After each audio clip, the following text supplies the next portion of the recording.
Hey guys, I'm excited to hear a lesson from our Bible Talk leaders. I'm going to pass it off to them. Guys, the floor is yours. Take it away. All right. As you can see, we're going to talk about visions and goals. And yes, it is the Orlando 2020, except it's happening right now in Champaign, right here. So, first, to start us off, I want us to think about why, as a ministry, do we have to have dreams and visions?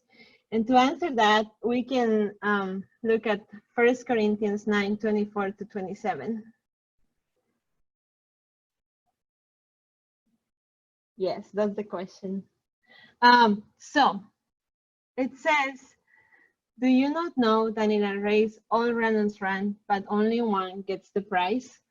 Run in such a way as to get the prize. Everyone who competes in the games goes into strict training. They do it to get a crown that will not last, but we do it to get a crown that will last forever. Therefore, I do not run like someone running aimlessly. I do not fight like a boxer beating in the air. No, I strike a blow to my body and make it my slave, so that after I have preached to others, I myself will not be disqualified for the prize. So the part that I want us to focus on is this idea of running aimlessly. So this past week, it came to my mind that I wanted to be able to do a headstand. So in order to do that, I have to practice every day, and little by little, by the end of this week, I was able to make it. And I was so excited when I finally do it after so much practice, after looking for resources. And it was such a great accomplishment.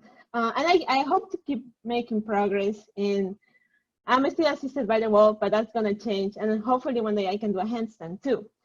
But as we are writing this lesson, I was thinking about this. And I think if I never started having this vision, this dream, this end goal that I wanted to have, I probably never even would have accomplished this. And so, even by the end of this week, that was such a short period of time that it happened, and it was so exciting. And I think in the same way, if we don't have dreams and visions for our campus ministry, we will not be able to accomplish and see this become true. And just as Paul says here, as disciples, we don't want to run aimlessly without an end goal. If we do so, we will fail to get anywhere. We will fail to experience this becoming true. However, Paul says that we should do quite the opposite. We should run in a way as such as to not be disqualified for the prize. And a question that I want us to reflect on is, what prize are we running for as a campus ministry? With that, I'm going to pass it on to Alex. Awesome. Thanks, Claudia. So me and Claudia are talking about why we as members of this campus ministry should have vision and goals for our ministry. And so Claudia just made a great point talking about, if we don't have vision, we're going to be running around aimlessly. And so right now I want us to turn to John 17 for another point, just as to why we should be making goals for our ministry. And so we're going to be in John chapter 17. We're going to start in verse 20. Give you guys a second to get there, but this is right before Jesus is arrested and eventually crucified, led to his death. This is right before that point. And Jesus is just praying to God right now. There's a full chapter of this prayer, but I want to focus on this part of this prayer just to better understand our motivation for our visions for our ministry. And it says, starting in verse 20, "My prayer is not for them alone. I pray also for those who will believe in me through their message, that all of them may be one, Father, just as you are in me and I am in you. May they also be in us, so that the world may believe that you have sent me. I have given them the glory that you gave me, that they may be one as we are one, I in them and you in me, so that they may be brought to complete unity. Then the world will know that you sent me and have loved them even as you have loved me." And I think this is such an inspiring passage for us to focus on, just because of the fact that Jesus had vision for us. You know, he's praying about his disciples right here to start, but then he says, it's not for them alone. I pray for those who will believe in me through their message. And as the disciples have made disciples through the generations, it's come to us. And Jesus still has this vision for us to be unified, as he's saying in this scripture here. But how could we be disciples of Jesus who has visions for us and not even have visions for ourselves? And I think it's just so important for us to be like Jesus in that way and have vision for our lives and have vision for our ministry so that we can grow, so that we can be better ambassadors for the kingdom of God, and just to grow his ministry that he sees vision in, that he has hopes for, that he has plans for. I think it's responsible of us as disciples to have these visions, these goals for our ministry, just as Jesus did.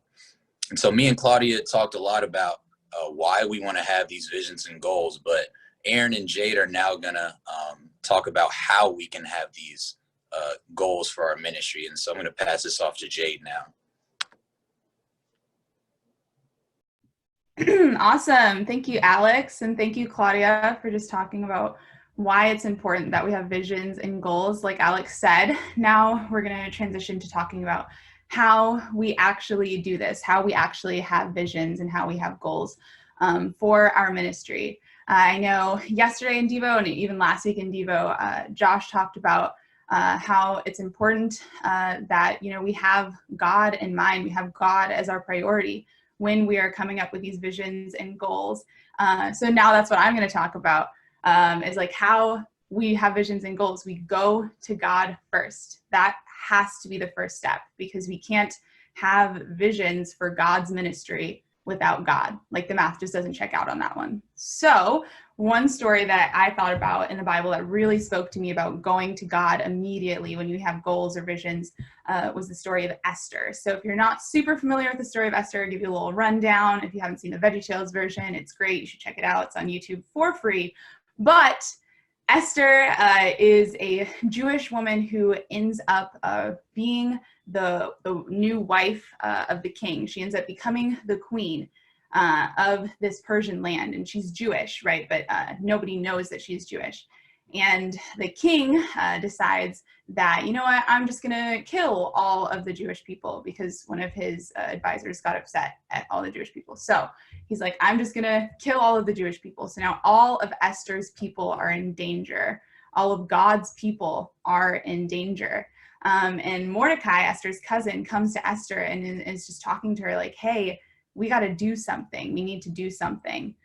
What can we do? So that is where we pick up right now. You can turn to Esther chapter 4, and we're going to start in verse 14b, the last half of verse 14. And it says, and who knows, this is Mordecai speaking to Esther, and who knows but that you have come to your royal position for such a time as this. Then Esther sent this reply to Mordecai, go gather together all the Jews who are in Susa and fast for me. Do not eat or drink for 3 days, night or day. I and my attendants will fast as you do. When this is done, I will go to the king, even though it is against the law. And if I perish, I perish. I want to look at that first part real quick. And who knows that you have come to your royal position for such a time as this.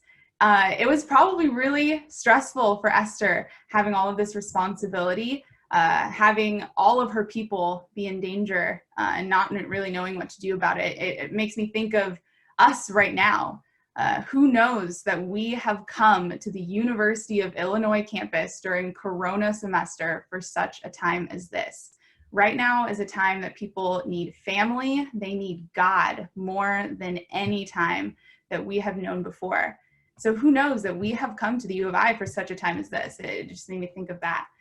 And then immediately when Esther knows that she has to have a vision, she has to have a goal in order to save her people, she goes to God. She goes to God in fasting, and along with fasting comes prayer. And she tells everybody else to do this too. When she's fasting, it shows that she's taking her goals seriously and that she's taking her goals to God. because she knows that if she doesn't go to God, it's not going to work out. Plans without God, for God, will not work out. It won't happen. But Esther knew that she had to go to God. And I especially love the part at the end, when this is done, I will go to the king, even though it is against the law. And if I perish, I perish. I love that last part. And if I perish, I perish. She is strengthened by God, right? She just went through 3 days of fasting. And now she has that confidence that God is going to work in her life, that she's going to work in the king's life. And we can have that confidence too, that God is going to work in our lives. We can, for ourselves, say, and if I perish, I perish. Like, not like, if I get COVID, I get COVID. Ha, ha, ha. Like, oops. No, not saying that. Don't put yourself in dangerous research situations just to get COVID. That's not a good idea. But there are situations where it feels like maybe like socially we're going to perish. You know, if I slide into a Zoom DM and get an awkward response, hey, I slide into a Zoom DM and get an awkward response, right? If I reach out during my physics discussion group and there's some awkward Zoom pauses and silences, hey, I reached out in my physics group and there's some awkward pauses and silences, right? If I feel a little uncomfortable texting a link to that friend from high school, then hey, I feel a little uncomfortable sending a link to that friend from high school. But that is what I've got to do because I'm strengthened by God. We are strengthened by God because we go to him first with our goals and with our visions. And that's just so, so powerful. Like Esther is literally like a queen. Like she's not just a queen, she's like a queen. You know what I'm talking about? In all caps. So anyway, nice. I also thought of this one verse in Nehemiah. You don't have to turn there because it's real quick, but Nehemiah literally had to like rebuild the whole wall of Jerusalem. Like that kingdom was crumbling and he had to rebuild it. And it can feel like our lives are crumbling right now too. And we have to rebuild this ministry and rebuild in these scary, scary times. And it says, the king said to me, what is it you want? He was like, what are your goals? What are your visions?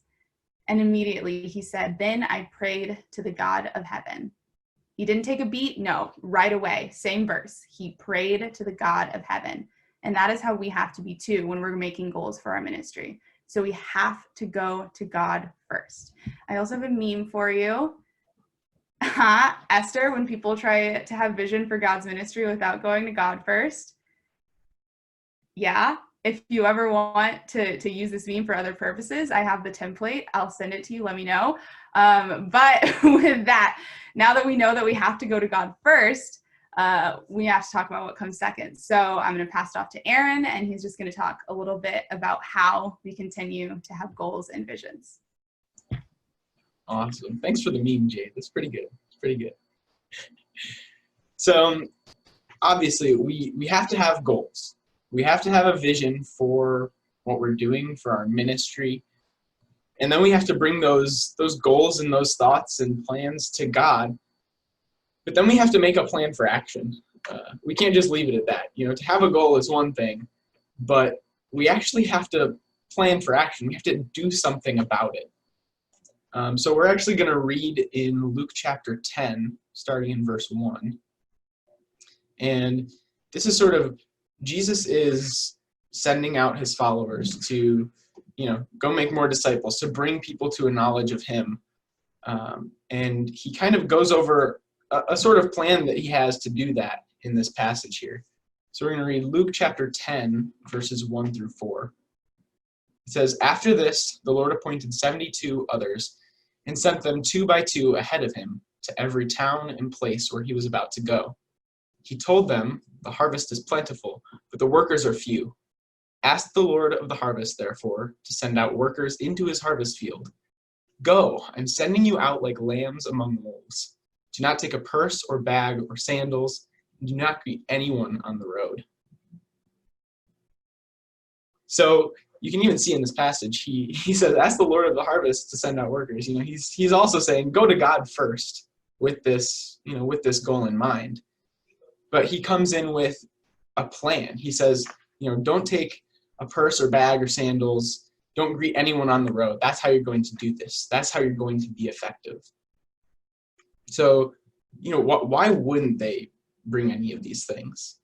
It seems, I don't know, a little weird. Like, why can't I just bring my bag? Like, that's got all my stuff in it.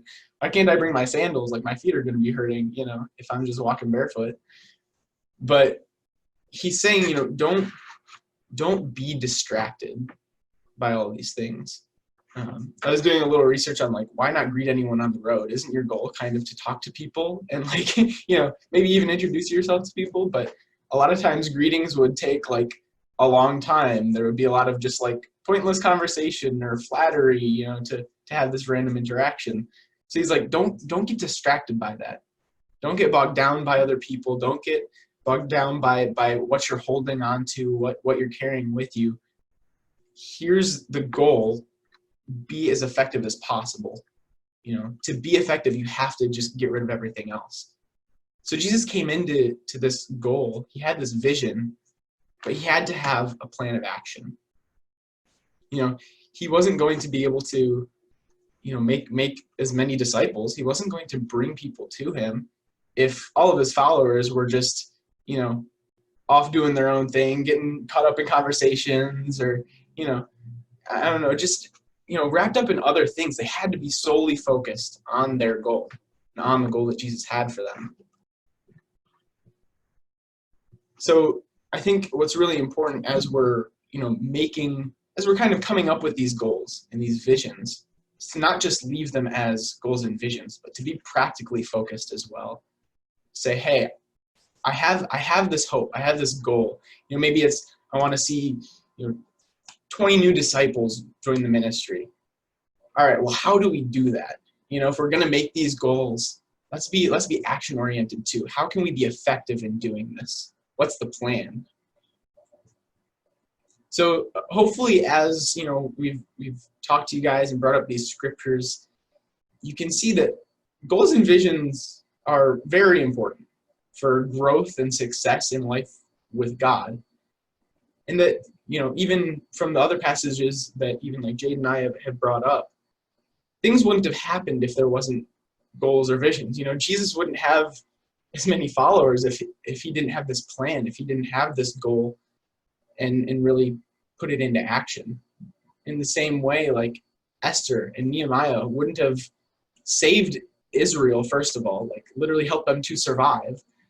And they wouldn't have prospered as much if they didn't bring their goals, their visions before God. And in the same way, we need to have goals and visions. And then we have to bring them before God. And then we have to make plans and act diligently to actually be able to see our ministry flourish, to be able to change in our own lives, to make disciples and to be good stewards of God's mission and God's word.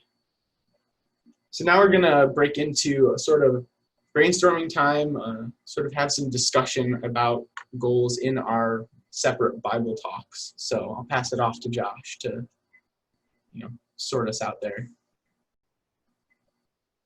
Excellent job, guys. That was great. Yeah, guys, Thank you so much. Wonderful job. You knocked it out of the park. All four of you did a great job. Thank you for leading us. Mm-hmm.